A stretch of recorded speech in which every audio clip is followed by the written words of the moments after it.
जय भीम. नमो बुद्धाय. आज आपण बघूया तथागत गौतम बुद्धांचा धम्म हा सामाजिक आहे का? तो स्वातंत्र्य, समता, बंधुता शिकवितो का?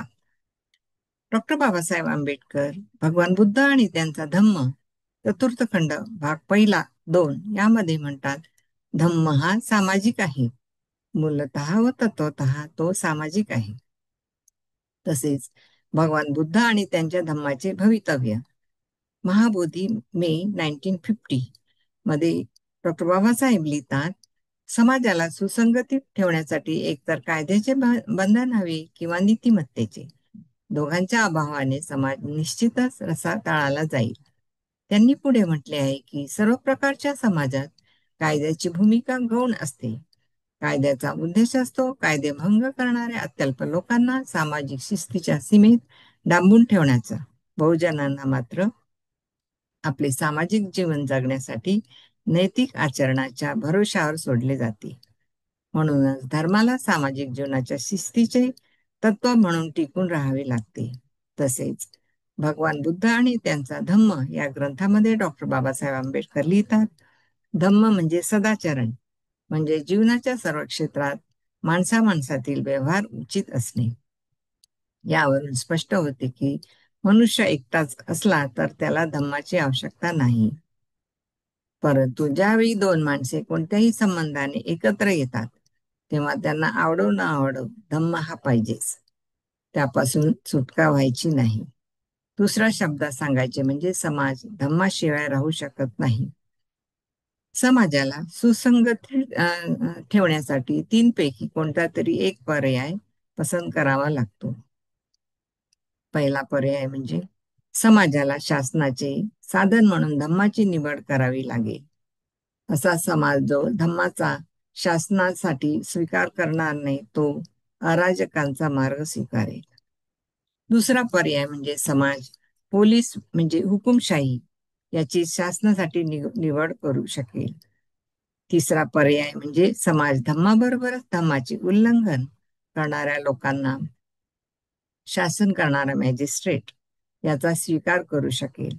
अराजक आणि हुकुमशाही या दोन पर्यायात स्वातंत्र्याचा नाश होतो. फक्त तिसऱ्या पर्यायात स्वातंत्र्य टिकू शकते. ज्यांना स्वातंत्र्य पाहिजे त्यांनी धम्माचा स्वीकार केलाच पाहिजे. आता आपण बघूया, धम्म समाजामध्ये समता शिकवितो का?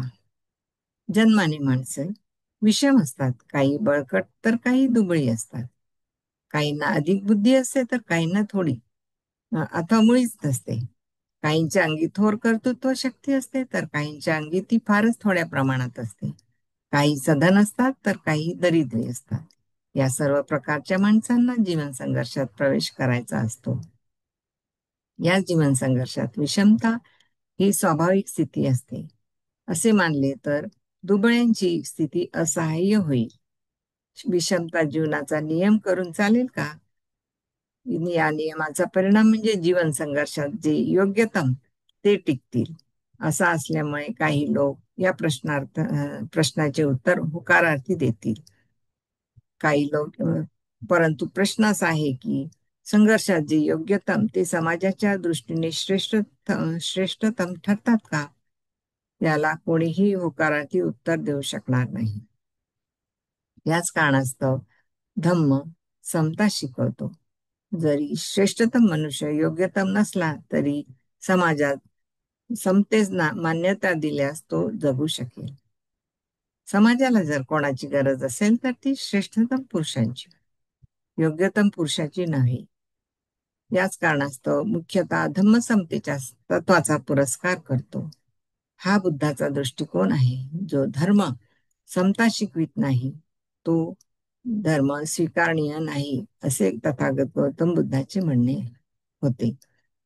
स्वतःला सुखी करण्यासाठी दुसऱ्याला दुखी करा अथवा दुसऱ्याला सुखी करण्यासाठी स्वतःला दुखी करा अथवा स्वतःला आणि दुसऱ्याला दुखी करा अशा तऱ्हेच्या कर्माचा उपदेश करणाऱ्या धर्मावर तुम्ही विश्वास ठेवाल काय? यावर श्रद्धा ठेवाल का? काय जो धर्म आपल्या सुखाबरोबरच दुसऱ्याच्याही सुखाची वाढ करण्याची आणि कोणताही अत्याचार सहन न करण्याचा उपदेश करतो तो श्रेष्ठतम धर्म नव्हे काय, जे ब्राह्मण समतेच्या तत्वाला विरोध करीत अशा लोकांना तथागत गौतम बुद्ध खोचक प्रश्न विचारित. भगवान बुद्धाचा धम्म म्हणजे माणसाच्या प्रवृत्तीतून उद्भवणारा अत्यंत न्यायप्रधान असा धर्म म्हणजेच धम्म आहे. तथागत गौतम बुद्धाचा धम्म बंधुता शिकवतो काय? निश्चितच भगवान बुद्धाचा धम्म बंधुता शिकवतो. त्याचे कारण म्हणजे धम्मामध्ये नीती पवित्र आणि सर्व व्यापक आहे. देवप्रधान धर्मात देवावरील श्रद्धेला प्रथम स्थान असते आणि नीतिमत्तेला दुय्यम. याशिवाय निरनिराळ्या धर्मात नीतिमत्तेचे स्वरूपही एकसारखे नसते. तसेच नीतीचा संबंधही स्वविकासाशी जोडलेला नसतो, तर केवळ ईश्वरी कोपाला भिवून नीतीचे पालन करण्याचा संकेत पाहला जात असतो. याशिवाय सर्वात महत्वाची गोष्ट म्हणजे त्या धर्मातील नीतिमत्ता फक्त त्या धर्मानुयांपुरतीच मर्यादित मानली जाते. चोरांमध्ये आपापसात नीती असते, व्यापाऱ्यांमध्येही आपापसात नीती असते, एकाच जातीच्या माणसात आपापसात नीती असते, दरोडेखोरांच्या टोळीतही आपापसात नीती असते. परंतु या नीतीचे स्वरूप वेगळेपणाची जाणीव आणि आपल्यापुरतीच क्रियाशीलता निर्माण करणारी असते. ही नीती म्हणजे एका विशिष्ट समूहाच्या हिताचे संरक्षण करण्यापुरतीच मर्यादित असणाऱ्या समाजहित विरोधक असते. बुद्ध धम्माप्रमाणे ती सार्वत्रिक व विश्वव्यापी समजली जात नाही.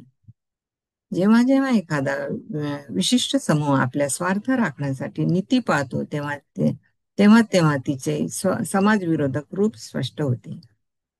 अशा प्रकारे होणाऱ्या समाजातील समूह संघटनांचे परिणाम दूरगामी असतात. जर समाज असा परस्पर विरोधक समूहाचा बनला तर तो समाज असंघटित व शकलित राहील.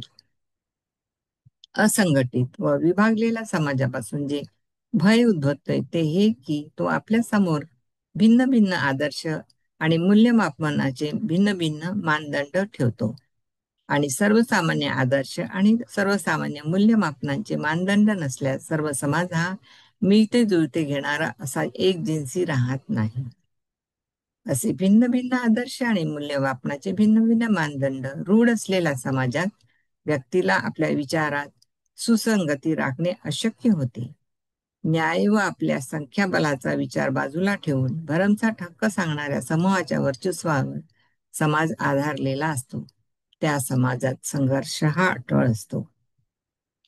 अशा प्रकारच्या संघर्षाला खीळ घालण्यासाठी सर्वांना पवित्र वाटणाऱ्या अशा सर्व सामान्य नीती नियमांची आवश्यकता असते.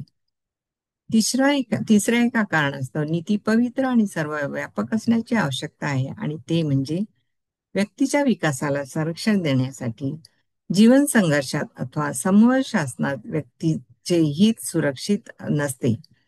व्यक्तीला ज्या समाजात सर्वसामान्य ध्येय आणि सर्वसामान्य आदर्श यांना सार्वत्रिक मान्यता असते त्या समाजात जी मानसिक सुसंगती साधता येते ती जो समाजात समूहात विभागलेला असतो त्यात साधता येत नाही. समूहाप्रमाणे आदर्श आणि ध्येय भिन्न भिन्न असली की समाजातील व्यक्तीचे विचार बहकतात आणि समाज व्यवहाराकडे साकल्याने पाहण्याची दृष्टी सुसंगत राहू शकत नाही, ती विकृत होते. दुसरे असे की समूह व्यवस्थेमुळे पक्षपातीपणा वाढतो आणि न्याय मिळत नाही. समूह व्यवस्थेमुळे समाजाचे वर्गप्रधान थर बनतात. जे मालक असतात ते मालकच राहतात आणि जे दास्यात जन्मास येतात ते दासच राहतात. धनी ते धनीच राहतात, कामगार ते कामगारच राहतात, अधिकार संपन्न ते अधिकार संपन्नच राहतात आणि गुलाम ते गुलामच राहतात. याचा अर्थ असा की अशा व्यवस्थेत स्वातंत्र्याचा लाभ काही थोड्यांनाच होतो, सर्वांना होत नाही. अल्पसंख्याकांना समतेचा लाभ होतो, बहुसंख्यांना मात्र त्यापासून वंचित राहावे लागते. यावर उपाय काय? यावर उपाय म्हणजे बंधुता हा सर्वत्र प्रभाव पडणारी शक्ती बनवणे. बंधुता हा सर्वत्र प्रभाव पडणारी शक्ती बनविणे. बंधुता म्हणजे काय? बंधुता म्हणजे मानवातील भातृभाव म्हणजेच नीती. म्हणूनच भगवान बुद्धांनी शिकवले, धम्म म्हणजे नीती, आणि धम्म पवित्र आहे तशी नीतीही पवित्र आहे. भगवान बुद्धांनी त्यांचा धम्म चतुर्थ खंड भाग पहिला 8 अशा प्रकारे आज आपण स्वातंत्र्य, समता, बंधुत्वावर आधारित तथागत गौतम बुद्धांची शिकवण जाणून घेतली. Doctor Babasaheb Ambedkar incorporated these principles of Buddha, liberty, equality, and fraternity in the Constitution of India. Doctor Babasaheb दूरदृष्टीचे होते. स्वातंत्र्य, समता, बंधुभाव, न्याय या तत्वांची अंमलबजावणी झाली नाही तर समाजामध्ये अराजकता माजेल, हे त्यांनी वर्तवलेले हे भवितव्य आज तंतोतंत खरे ठरले आहे. आज आपण बघतो आपल्या देशामध्ये 5 ते 10% लोक बहुजन समाजाचे शोषण करीत आहे. त्यातल्या त्यात बौद्ध समाजाच्या लोकांनी डॉक्टर बाबासाहेब आंबेडकरांनी दिलेल्या जबाबदारीचे पालन न केल्यामुळे त्यांचे शोषण काय, आज बौद्ध धर्माचे अस्तित्व धोक्यात आले आहे. माझे 2 शब्द संपवण्यापूर्वी डॉक्टर बाबासाहेब आंबेडकरांनी 15 ऑक्टोबर 1956 रोजी नागपूरच्या दीक्षाभूमीवर आपल्या समाजाला दिलेली जबाबदारीची आठवण आपण करून घेऊया. आपल्या 2 तासाच्या भाषणाच्या शेवटी डॉक्टर बाबासाहेब आंबेडकर म्हणाले होते की, मात्र तुमची जबाबदारी फार मोठी आहे. तुमच्याबद्दल इतरांना आदर वाटेल, मानसन्मान वाटेल अशी कृती तुम्ही करायला हवी. हा धम्म म्हणजे गळ्यामध्ये आपण एक मडे अडकवून घेत आहोत असे तुम्ही समजू नका. बौद्ध धर्माच्या दृष्टीने भारताची भूमी शून्यवत आहे, म्हणून तुम्ही हा धम्म उत्तम रीतीने पाळण्याचा प्रयत्न करा नाही, असा तुम्ही निर्धार करा. नाहीतर महार लोकांनी तो निंदाजनक स्थितीमध्ये आणला असे होता कामा नये. हे आपण साधले तर आपण आपल्या बरोबर देशाचा इतकेच नव्हे तर जगाचाही उद्धार करू, कारण बौद्ध धर्माने जगाचा उद्धार होणार आहे. आजच्या घडीला काय आपण बाबासाहेबांनी आपल्याला दिलेली जबाबदारी पाडित आहोत? इतर लोकांना आपल्याबद्दल आदर वाटेल, मानसन्मान वाटेल अशी कृती करीत आहोत? धम्म आपण निंदाजनक स्थितीत आणला की प्रगतीच्या उच्च पथावर नेला आहे, याचा आपण सर्वांनी विचार करायला हवा. Thank you very much. Jai Bhim. नमो बुद्धाय.